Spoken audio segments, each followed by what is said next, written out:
जादुई टीवी। सुनो, तुम्हारे बाबूजी तो कब के गुजर गए।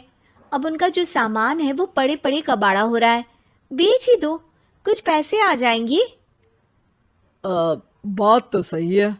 अगले संडे फुर्सत में यही करेंगे। अगले संडे रोहित सारा सामान कबाड़ी को घर बुला के दे देता है। तभी उसकी नजर बाबूजी की पुरानी टीवी पर जाती है, जो इतने सालों तक कूड़े में पड़ी थी, फिर भी चमचमा रही थी। टीवी तो देखो, जैसे एकदम नई हो। हाँ, बाबूजी को टीवी देखना बहुत पसंद था। उनका सपना था कि वो टीवी पे आए। एक बार मौका भी था जब वो अपने गांव के गाने सुनाने किसी चैनल पर जाने वाले थे, पर मैं और मेरा भाई लड़ पड़े और बाबूजी को घर पर ही रुकना पड़ा। चला के देखें क्या? हाँ हाँ, क्यों नहीं, देख लेते हैं। पर शायद ही चले। बाबूजी ने उस लड़ाई के दिन के बाद टीवी देखना ही छोड़ दिया था। टीवी चालू करने के लिए उसमें केबल वायर लगा दिया जाता है। एक न्यूज चैनल चालू हो जाती है। स्वर्ग की सीढ़ी के रास्ते हैं तीन, तीनों के तीन रास्ते हैं संगीन। पहला रास्ता है सांप की बीन, दूसरा रास्ता घर में बिछा कालीन, तीसरा रास्ता कलकत्ता से चीन। ये क्या बकवास खबर है, कुछ अच्छा लगा दो। अरे आप बोलो तो सही, कोई अच्छी खबर सुना देता हूं। मेरा तो काम ही खबर देना है। अरे बाप रे, टीवी बात कर रही है। हाँ, ये न्यूज वाला मुझसे। हाँ हाँ, आपसे ही तो बात करूंगा ना, आपके घर में हूं तो। अरे, ये सपना है क्या? तुम हमसे बात नहीं कर सकते? अरे सपना नहीं भाई साहब, ये टीवी जादुई टीवी है। बोलो, क्या खबर सुननी है, वरना ब्रेक लेने का टाइम आ जाएगा। सुप्रिया घबरा के टीवी बंद कर देती है। वो क्या था? अरे एक बार और चालू करके देखे, फिर से बात करेगा तो चैनल बदल देंगे।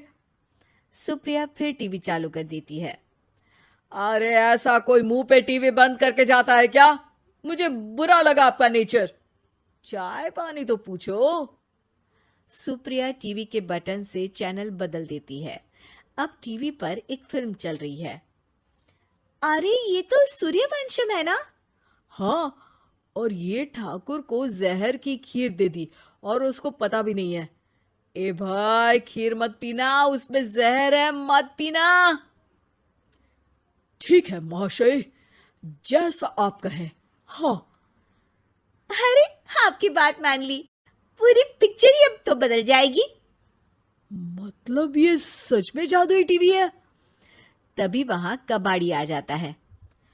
भैया, टीवी के 150 रुपए दूंगा, चलेगा? अरे 1.5 करोड़ में भी ना दे तुमको ये टीवी हम।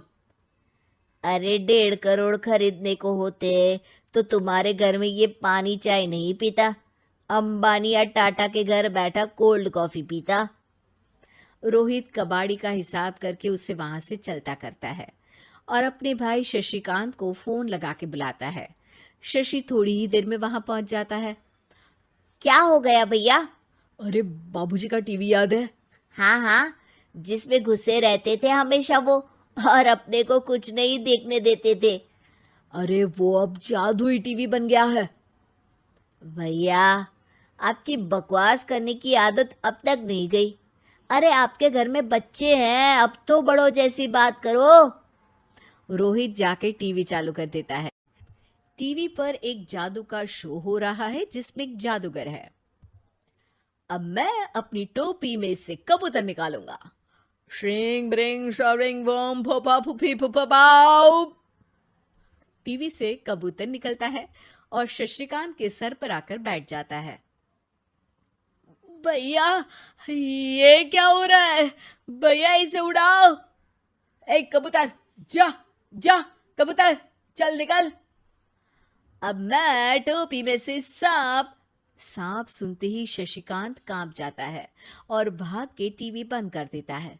भैया, सॉरी भैया, मैं समझ गया ये सच में जादुई टीवी है, पर एक बार और ट्राई करते हैं। पर भाभी, कोई दूसरा चैनल लगा हुआ, जिसमें डर ना लगे। सुप्रिया टीवी चला देती है और न्यूज लगा देती है। अरे कितने दिनों बाद मुझे याद आया, बताइए क्या खबर सुनाओ। और ये नया आदमी कौन है? ये मेरा भाई है शशिकांत। ओह यस, वही है ना जिससे तुम लड़ लिए थे किसी बात पे, और तुम्हारे बुढ़ाओ पिताजी गुस्सा हो गए थे और टीवी को संन्यास दे दिया था। हैं? तुमको कैसे पता ये सब? इस टीवी में रहने वाले आदमी से लेकर कबूतर तक को तुम्हारे बाबूजी और तुम्हारी बातें पता है, इसलिए तो ये जादुई टीवी है। ये टीवी क्या कर सकती है वैसे? तुम जो मांगो दे सकती है। कहानी बदल सकते हो, खबर बदल सकते हो, कोई चीज मांग सकते हो। अरे भैया, ये टीवी मैं लेके जा रहा हूँ। बाबूजी का लाडला तो मैं ही था ना। अरे ऐसे कैसे? मैं बड़ा बेटा था, अब तक मेरे घर में टीवी थी ना। अब तक कहाँ गए थे पिताजी के लाडले? तुम्हारी गलती का एहसास भी है। अरे भैया, ज्यादा ना बोलो वरना भूल गए आपके दांत तोड़ दिए थे मैंने उस लड़ाई में। मेरी बीवी के सामने मेरी बेइज्जती करता है। रुक दोनों भाई हाथापाई पे उतर जाते हैं। रुक, बताता हूं तुझे कि कौन बड़ा है। अरे छोटे का दम तो देख लीजिए आप। ये खबर आपके बाबूजी को देता हूं। तभी टीवी अचानक बंद हो जाता है। अरे शायद टीवी नाराज हो गया।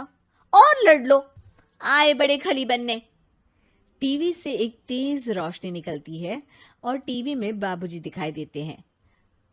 बाबूजी आप?